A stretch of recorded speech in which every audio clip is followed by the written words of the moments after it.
Listen to the same old story with the ESPN honks downgrading the Big 12. This is the Big 12 squad. You're talking ball with the Big 12 squad.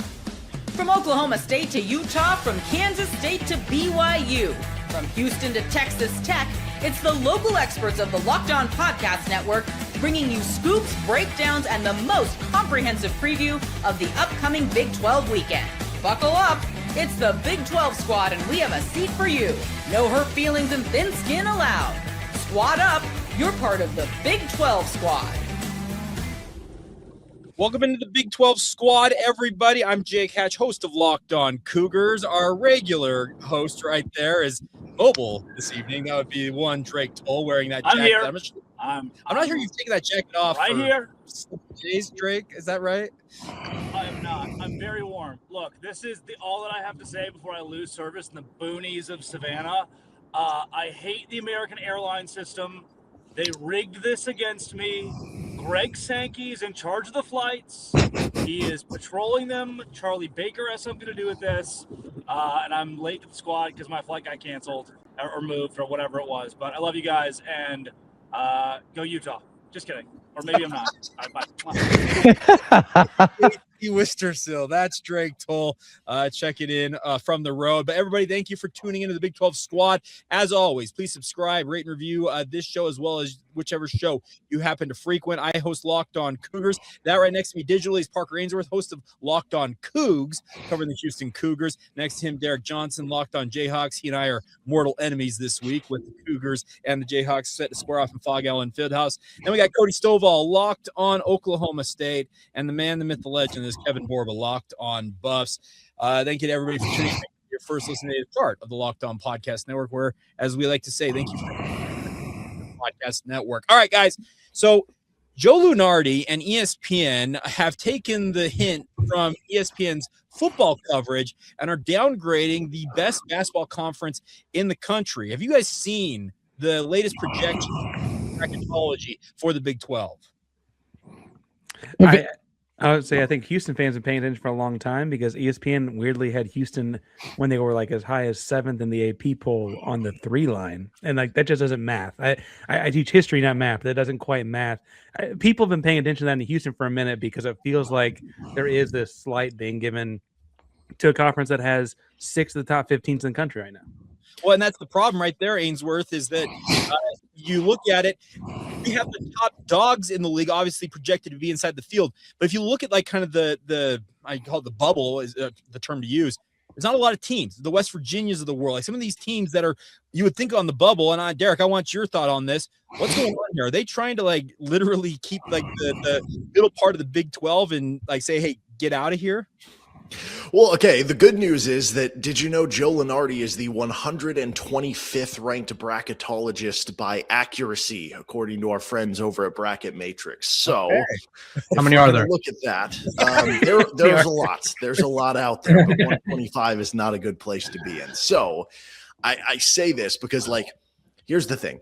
The Joe Lunardi thing at ESPN, he seems like a kind of a goofball, nice guy, but like it has become more entertainment than it is to me trying to actually get it right at this point. Is that unfair to say? I don't think it is.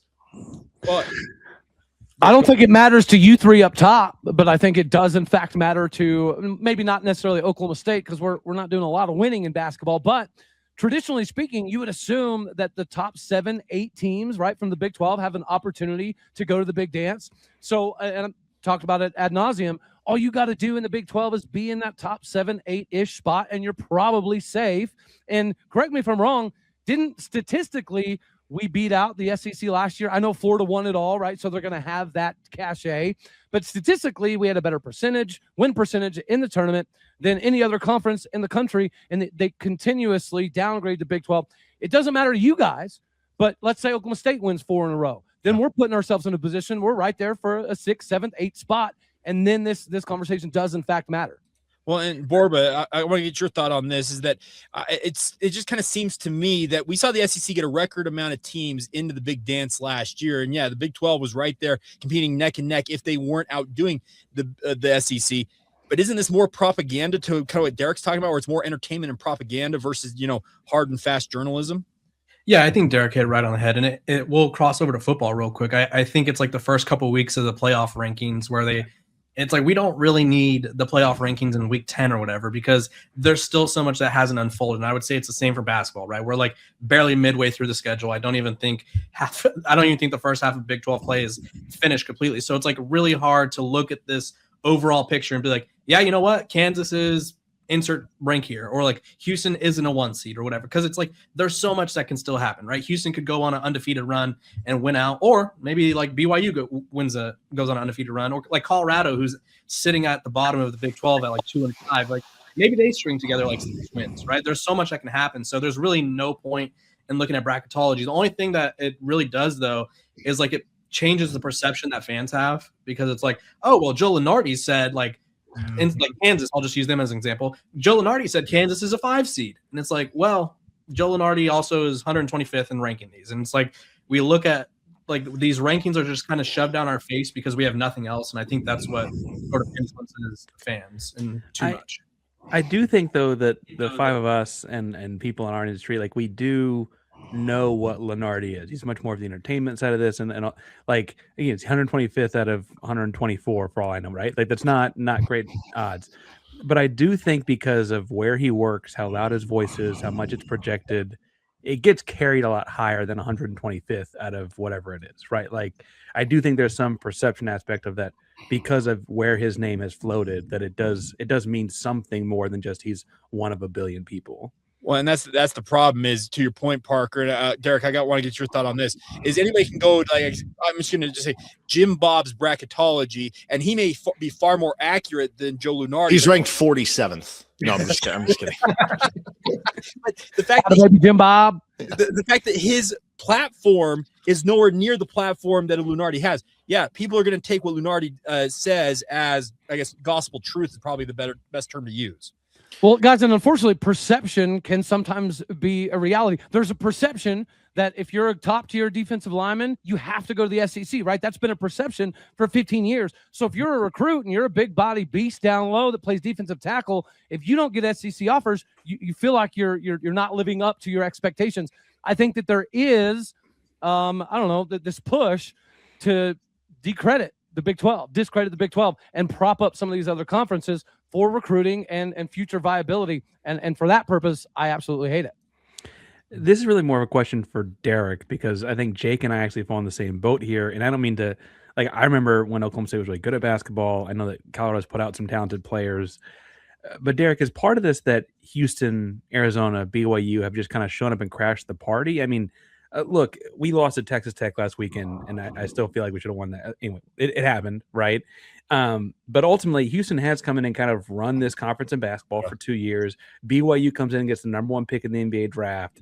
Arizona walks in and goes undefeated. I mean, like, it does feel like the new wave has kind of also coincided with the old wave falling off a little bit. I think Darren Peterson's great, right? And that also has coincided with like this third aspect of like no one cares about the conference anymore. I think that's what it is to me. It's the idea that like I don't know, all the paths are made different, you know, like all the schedules are made different, and it makes it difficult to kind of look at this stuff. Like you're looking at Kansas and the teams that they drew among, because everybody has to play 3 teams home and home, right? One of the ones KU plays is K-State because it's their rival, and K-State's not very good. But the other 2 they have to play home and home this year, Arizona and Iowa State. And I don't know what the situations are for you guys in some of yours, but like for some teams, it's going to be a little bit easier in what you get for your kind of home and home. And I don't know, that just makes it like not as enticing to me. That makes it not as interesting in terms of like winning the conference, because theoretically somebody could go 18-2 and somebody could go 17-3, or I guess it's an 18-game schedule again now. So somebody could go 15-3 and somebody could go 14-4, but the schedules might not line up, and the team who finished second could be the better team or get a higher seed. So I don't know if that kind of plays into it a little bit too. But it is weird because, you know, with the SEC in football for so long, they've gotten the benefit of the doubt with all these teams winning the national title and that they've been the best conference for so long. And now we've seen the Big Ten overrun them over the last 3 years, but people still want to point to the benefit of the doubt for the SEC. Well, where's that benefit of the doubt for the Big 12? Because even if you want to say the SEC was better than the Big 12 last year, you can't have that same argument for the previous like 3 or 4 seasons or the previous decade. So where's the benefit of the doubt for the Big 12? It's your fault, Derek. Right? Perception is sometimes reality, and the perception right now is KU is down. Therefore, the Big 12 must be down. Yeah, Isn't it disappointing though that like obviously I would say we have, I don't know the order, but we have the number 1 and 2 picks in the NBA in this conference, and you could probably even throw in a top 5 pick over at Houston, and they're not gassing it up. Like you guys play later this month, Jake and Darryl, well, not you two, but your teams that you guys represent, and No, they're like playing 1-on-1 later too. We're going live, but you would think that they want to sort of like gas that up because that game is on ESPN, and like Joe Lunardi's over here pushing the SEC button, and it's like, okay, cool. Like the SEC has 3 good teams, but but this also goes back to me. Like it's a mistake by the Big 12 and Brett Yormark not to schedule AJ DeBonta and Darren Peterson twice. Right. Why is this game only happening one time? Yeah, and that it should have been a home and home series. Fleming's too. Fleming's absolutely.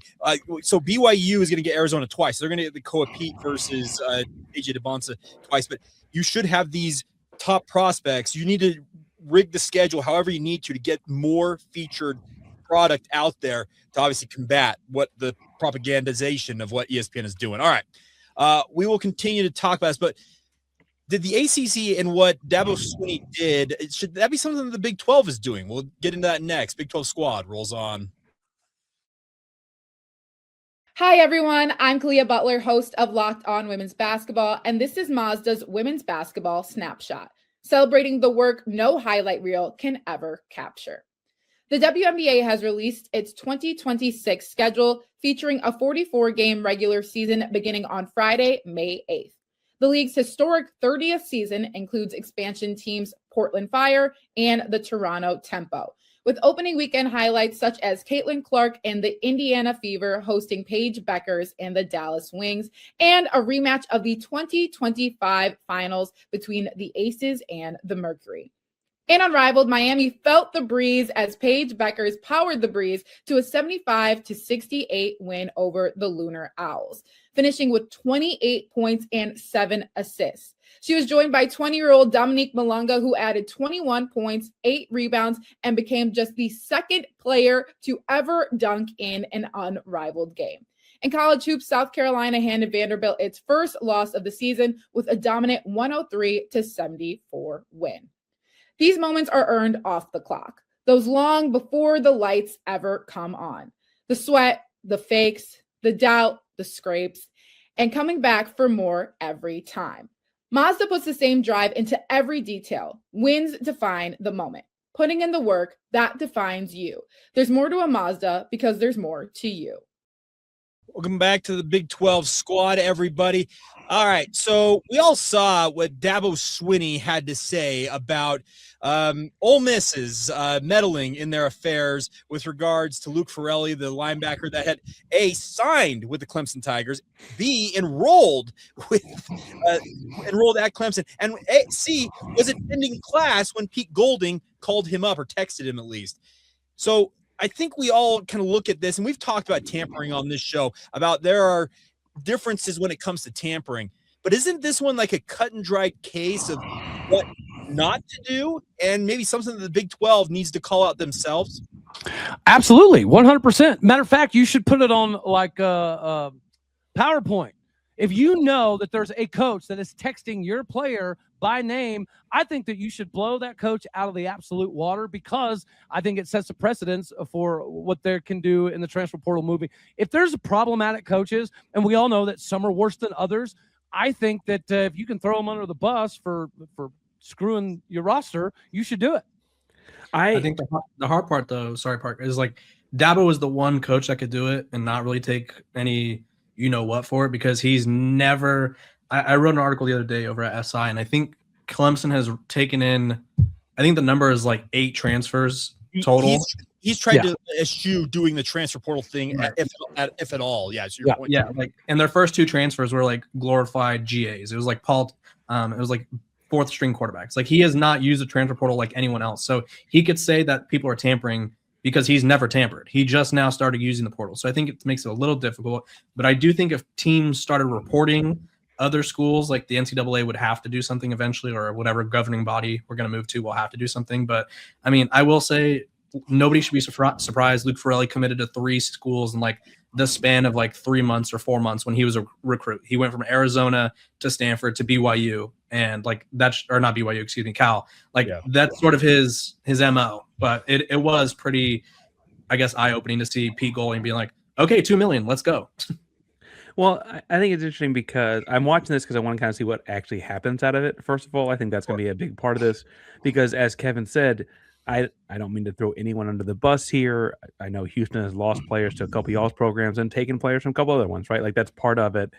I think that every program has some aspect of this, either through an assistant coach or a kid on the team saying, hey, text your buddy, see what he's up to, right? Yep. And bluntly, if they don't come down on Golding for being so bold and brazen in this, and they come down on the kid, I actually think it would hurt the schools to do this. And I think it'd be because, like, if I'm a recruited kid to your program, and I know if I start getting text message from someone else while I'm at your program, you're going to throw us all under the bus, and I'm going to be the one that, if they punish the kid, not the coach, then I'm just not going to come to you in the first place because you're the reporter, right? Like this is happening way too often to me to have that all unfold like that. And if they come down on the coaches and the coaching staff, then I think you could actually see some change.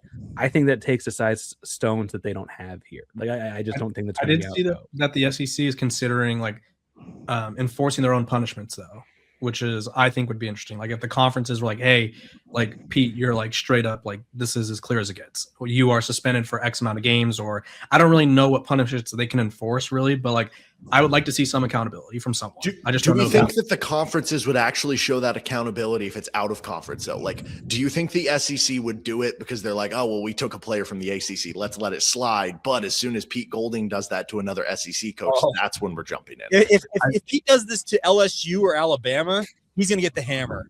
Well, let's back up. If he gets called out for it, because I guarantee it's happened, right? Like that's the thing that's happened. Yep.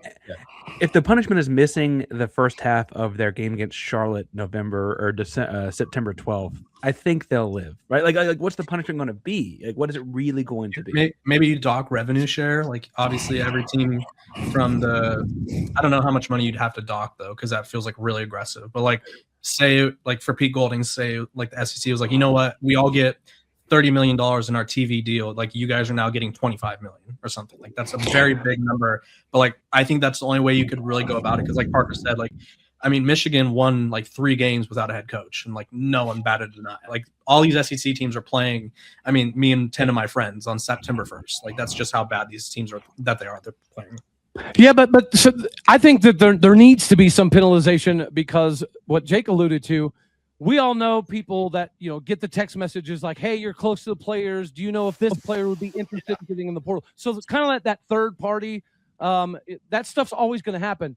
And it feels like that's kind of okay. It's not great, but it's kind of okay.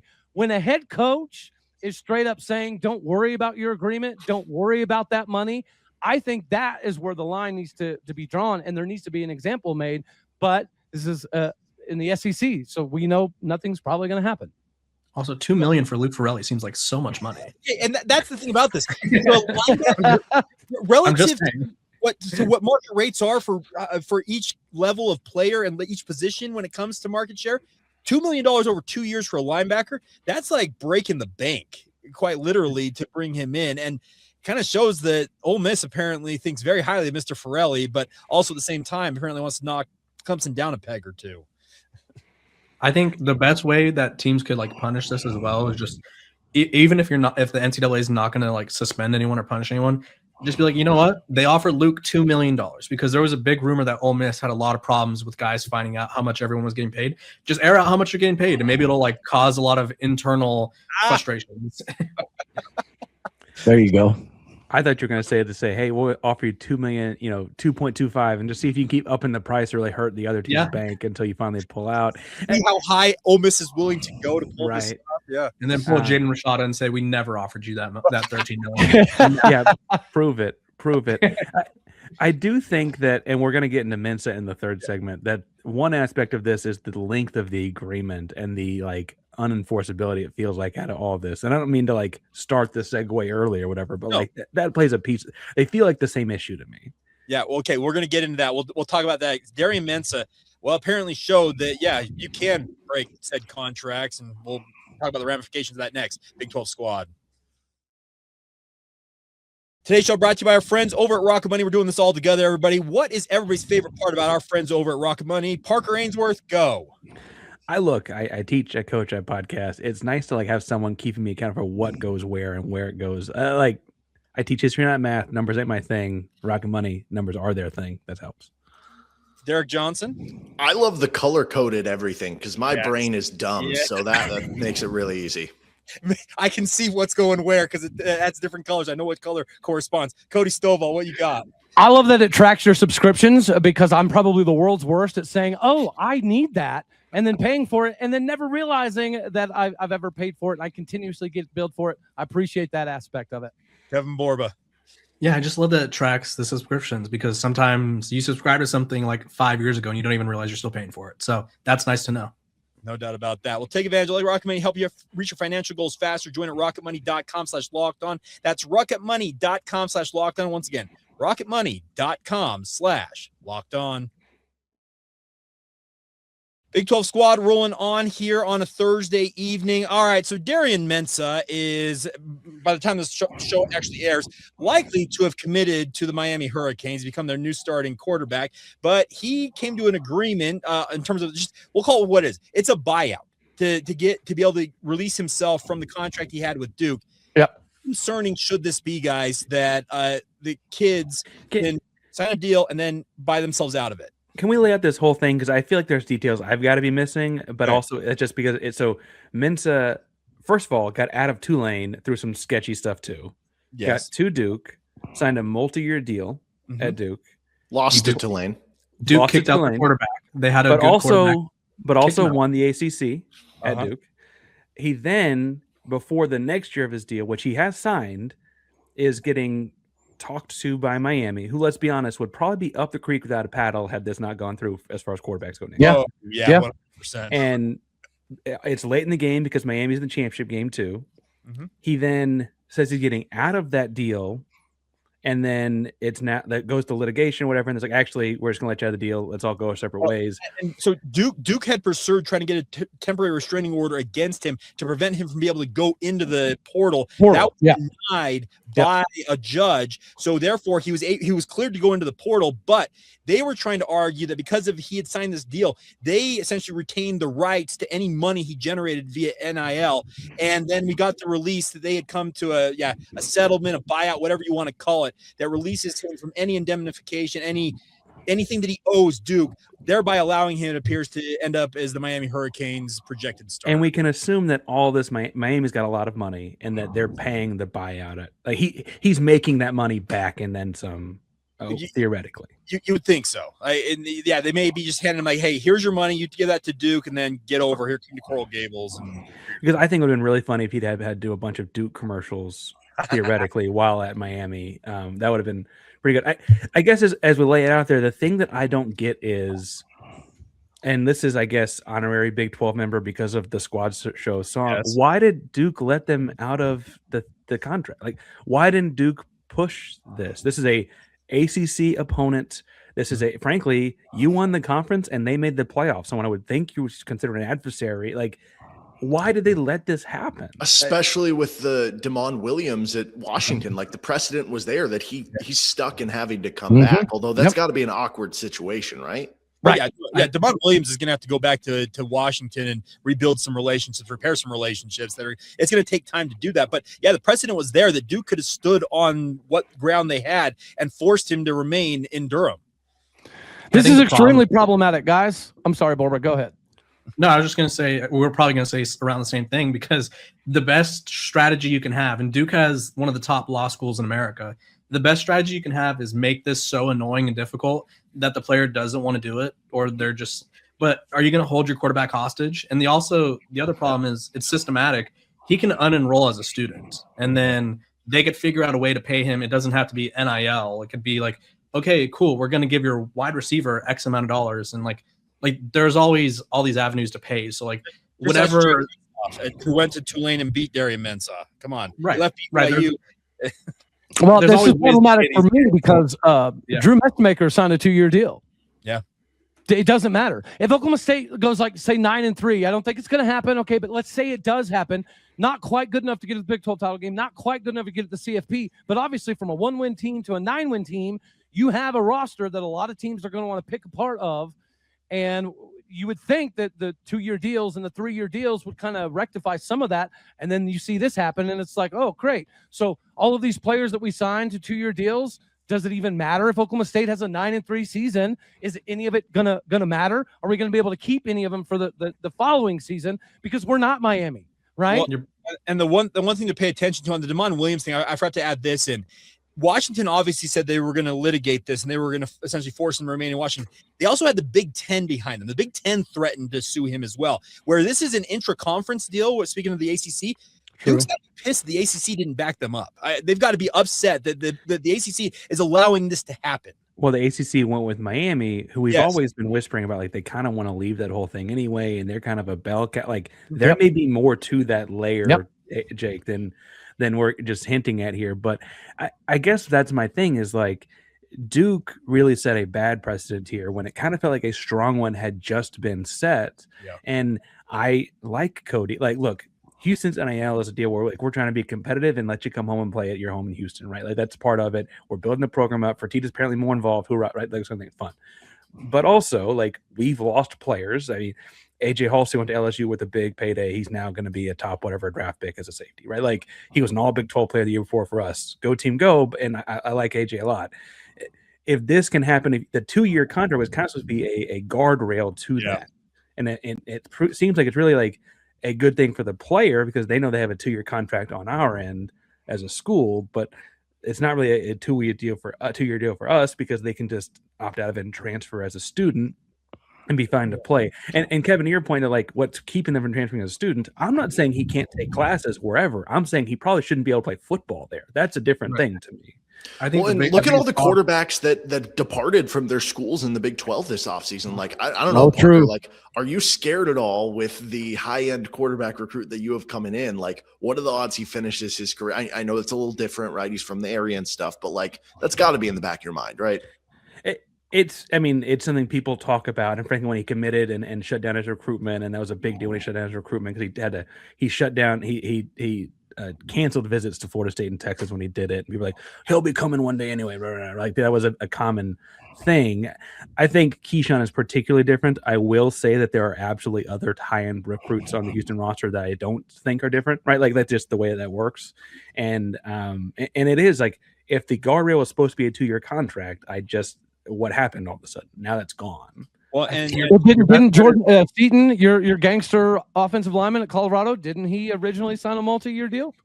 He did. Yeah, he was signed. And I think I was going to touch on this when Parker finished up is like you have 2 really good bets. It's one that your litigation is so annoying that they're just like, you know what? I don't want to pursue this.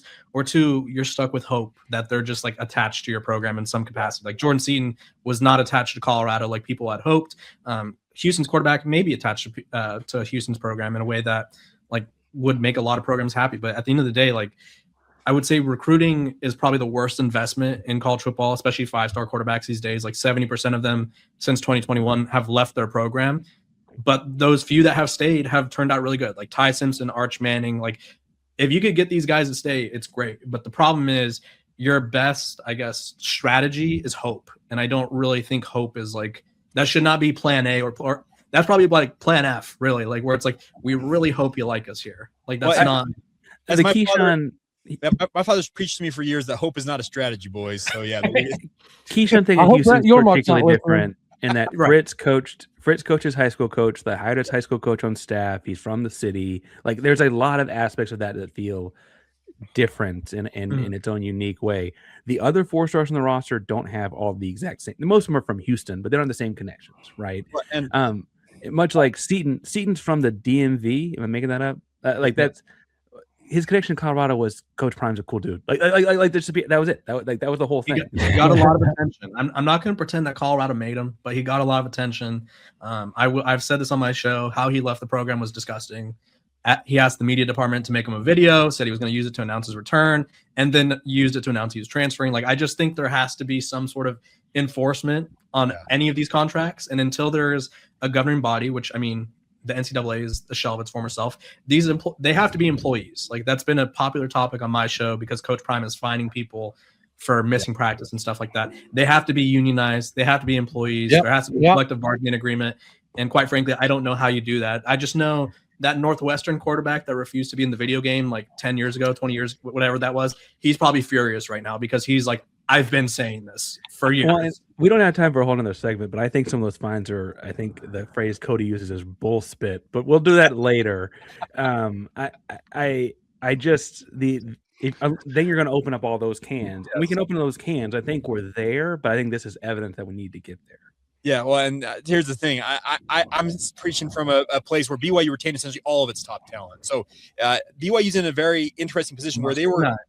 I think BYU's an exception rather than the rule because look at it. Everybody else essentially got pillaged. BYU got lucky enough that apparently everybody was content sticking around in Provo. But is that going to last? That's going to kind of be the litmus test going forward here. Jake, I think all of us need BYU to be successful this season because when Oklahoma State returned almost 90% of our roster off a 10-win season, we were terrible. Kansas State did the same thing last year. Terrible. Yeah. So far, in the new look Big 12, returning rosters have not gone very well at all. And Cougar fans are now booing you, Cody Stovall, because they do not want to consider that. Boo this man. Yeah, you don't want BYU on your bad side, Cody. We got to work on that. Something fierce. All right. Well, that's going to do it for this week's edition of the Big 12 Squad. I'm Jake Hatch, host of Locked On Cougars. That's Parker Ainsworth, host of Locked On Cougs. Don't get those two confused. One's Houston, one's BYU. Derek Johnson, host of Locked On. Actually, all the BYU folks should come on. There's a lot of y'all. Come on. Like, hey, I call y'all the Red Cougs. Like, come on. Go Coug it up. We have a blue jersey. Wait, what do you mean we have a blue jersey? We're good. We're good. You do have a blue jersey. Cody Stovall, Locked On Oklahoma State. Kevin Borba, Locked On Buffs. Please subscribe, rate, and review these shows wherever you get them. And as our good friend Drake Toll, who joined us earlier, likes to says, thank you for tuning in to the Dose Grande Squad.